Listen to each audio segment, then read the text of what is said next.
ఇప్పుడే జీ5 app download చేయండి. చూడండి మీ ఫేవరెట్ టీవీ షోస్ ఎప్పుడైనా ఎక్కడైనా. వాళ్ళ అమ్మే కనిపించడం లేదు. చీకట్లో తనను చూసి దొంగనుకుందేమో. ఇక్కడ పడుకుని ఉండాలి.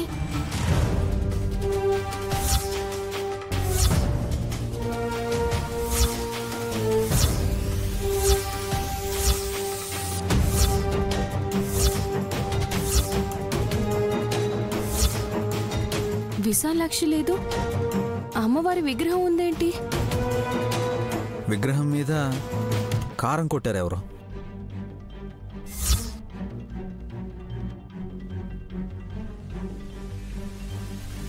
పాపిష్టోళ్ళు, వాళ్ళ చేతులు సగానికి విరిగిపోను. ఆల్రెడీ సగం చేయిపోయిన అత్తయ్యలా నా చేయి కూడా అయిపోతుందా ఏంటి ఈ పిన్ని శాపనార్థాలకి? ఇందాకిక్కడ విశాలాక్షి పడుకోనుంది కదా. కారం కూడా అమ్మ మీదనే కొట్టారు దొంగలు.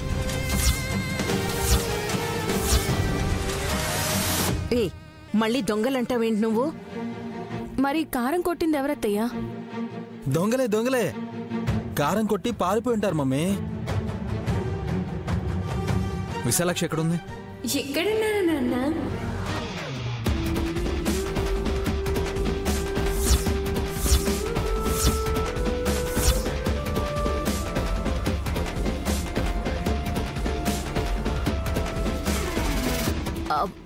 ఇక్కడ పడుకునున్నావు కదా? అవును. మరి అక్కడి నుంచి వచ్చావు? ఎక్కడి నుంచైనా రావచ్చు. ఈ ఇంటికి అన్ని దిక్కుల తలుపులున్నాయి కదా. లోకాలే అమ్మ ఇల్లు, తలుపులెందుకు? రావాలనుకున్న తలంపు చాలు. మొహం మీద కారం పడింది కదమ్మా, మంటగా లేదా? లేదమ్మా, అసలు కారం విగ్రహం మీద పడింది.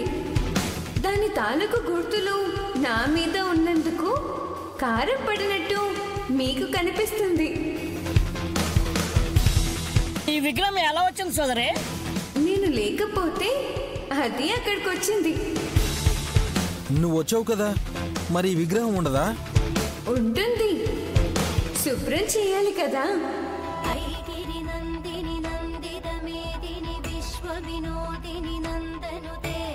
సుమనా, విగ్రహాన్ని తీసుకెళ్ళి నీట్ గా వాష్ చేయి.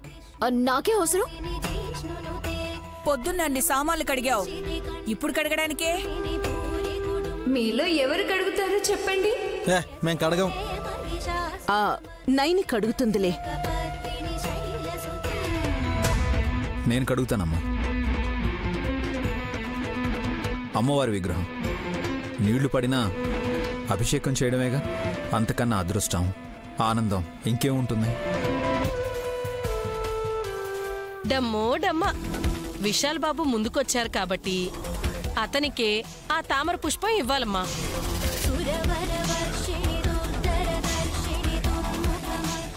జీ5 యాప్ డౌన్లోడ్ చేసి అన్ని ఎపిసోడ్స్ పూర్తి ఉచితంగా చూడండి.